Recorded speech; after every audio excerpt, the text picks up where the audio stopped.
Good evening, good evening, good evening, everybody. So it's a wonderful Friday night, and I'm glad that you are joining with us.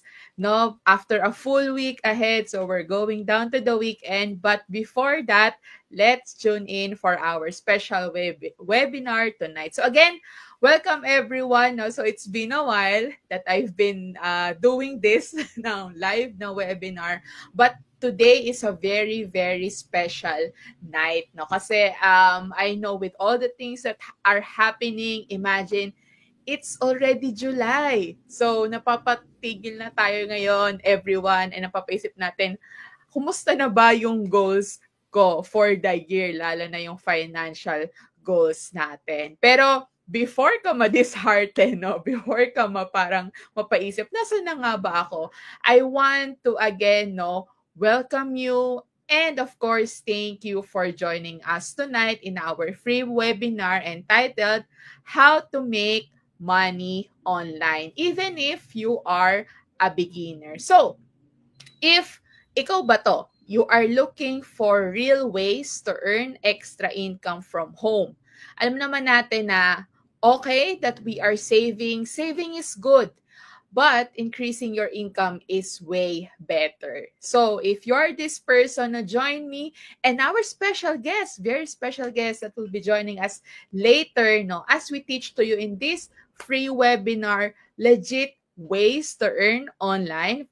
May it be from freelancing, agency building, affiliate marketing, as well as step-by-step guide for beginners. No? Paano nyo ba gagawin yan? Kasi syempre, it's all about execution, and of course, fastest way to get your first $1,000.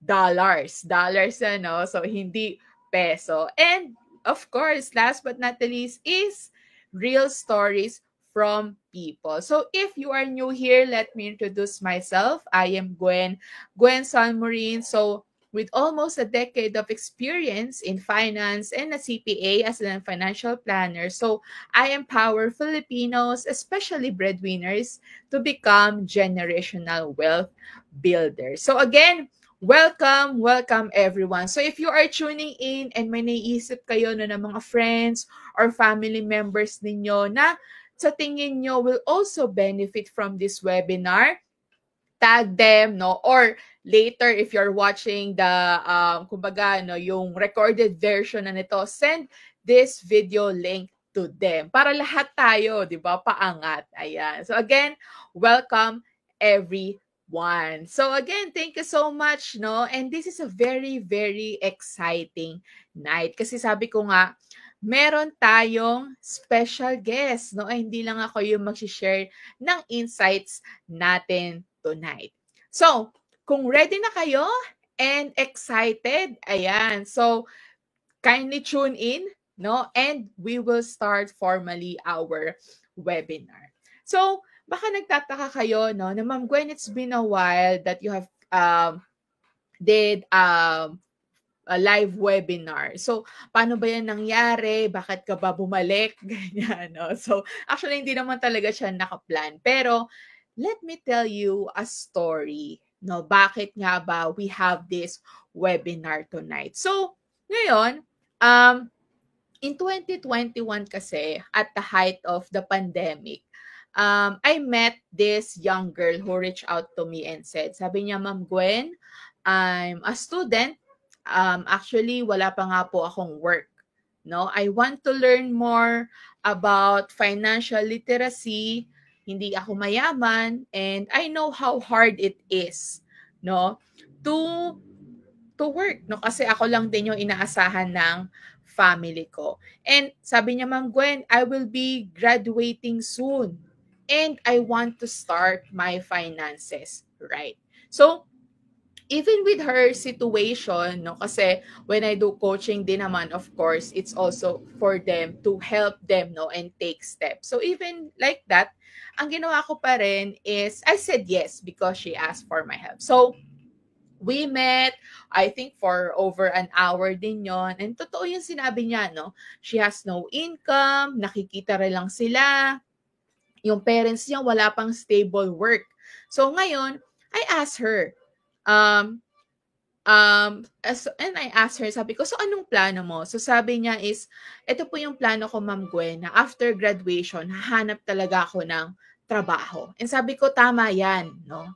Humanap ka ng magandang trabaho that pays you well because let's face it, in your situation, no, that is the only way that your family and you will have a better life."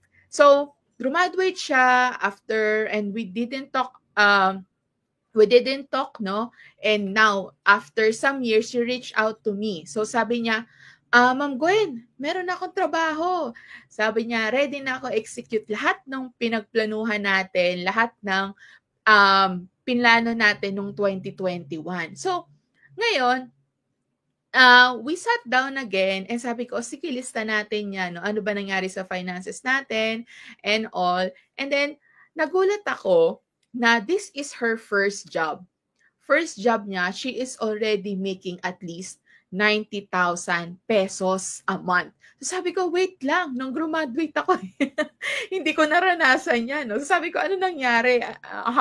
What is your job? Ano yung pinaka naging story niya? And sabi niya, I got accepted as a freelance designer or tech in a US company. So, this story might also be familiar to you, no? For sure, marami kayong friends, no, na nag-start mag-freelance na rin, or also to have another source of income online. And this topic is really close to my heart because I've seen it, no? I've seen it right in front of my eyes that a lot of my clients were able to turn their lives upside down because of online jobs. No, kaya nga when our guest speaker reached out to me, I immediately said yes. Sabi niya, Ma'am Gwen, I want to add more value to share. How can more people also do this? No? And if you're gonna ask me, Ma'am Gwen, so you said that this can turn the lives of your clients around, but we want to know more. Why is it really important that we find other sources of income or even we increase our income? Kasi if you have been following me for a while, no, I'm not a supporter of decrease your expenses, ganyan. Kasi, Diyos ko, ang saya mabuhay. No? So, if there's a way for us to experience more of life, the life that God wants us, I believe that it's also increasing our income so that we can experience more, but at the same time, to give more. And I believe that if you want, no, to really have a better financial life, increasing your income is key. Because, why? Because there are three things that won't stop, even if you increase your income or not. There are three things in life that won't stop. So, ano-ano ba yan three things na yan, Gwen? So, una, inflation will not stop. So, for sure, ramdam na ramdam nyo ngayon, no, na ang inflation, grabe, no? Pag pumunta ka ngayon ng grocery, I remember before, you can fill up yung basket na blue pag sa SM ka for 500 pesos. Now, kaya mo na yung hawak mo lang. Hawak mo lang yung pinamili mo. And that is the picture ng inflation, that our money, its capacity to buy goes down. No, kaya the inflation, we should keep up with the inflation and increase our income more than the inflation. Number 2, ano pa ba yung hindi magsa-stop is our expenses, no, will continue to increase. It will not stop as you go through different stages of life. So simple na lang, 'di ba?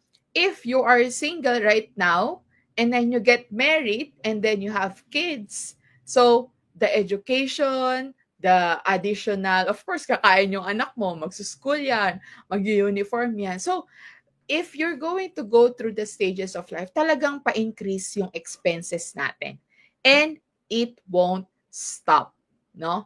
And then, pangatlo is, of course, our dreams won't stop getting bigger and bigger. And actually, guys, there's nothing wrong about it. Kung dati okay ka na sa Oppo, Ngayon gusto mo na iPhone, 'di ba? And for me, I don't see anything wrong with that as long as you also try to